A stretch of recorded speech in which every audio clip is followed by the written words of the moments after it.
Have you ever been in a situation where things just kept getting worse, but you thought to yourself, I've got this. I don't need anyone's help and I will get through this. As much as I love self-affirmations and very much believe they help lift bad moods and can inspire greatness, the idea that you don't need help from others is nutso. Maybe you feel isolated. Maybe you feel like there is no one who would be helpful or you would want to call on given your circumstances. But do you know who is always ready and willing to help? God.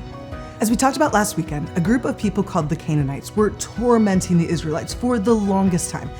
Things kept going from bad to worse, yet the Israelites kept thinking to themselves, we've got this. We don't need anyone's help and we will get through this. Well, enough time passed and they finally realized that they absolutely did not have this and they did in fact need help. After 20 years, they finally called on God for his help and provision. 20 years it took them to admit that they were not strong enough on their own, but they needed God's help. God waited 20 years for them to call on his name.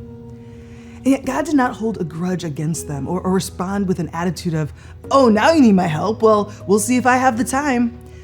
No, God was thrilled that his people finally realized that together with him, they were way better off. In fact, they were going to be triumphant over the Canaanites for the first time in 20 years. How many times have you waited far too long to lean on God and call him in for help in your situations?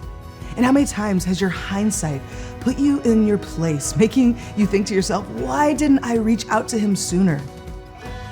I challenge you to change your thinking on this. I challenge you to improve your self-affirmations by not saying, I've got this, but by saying, we've got this, and including God from the very beginning, not as a last resort.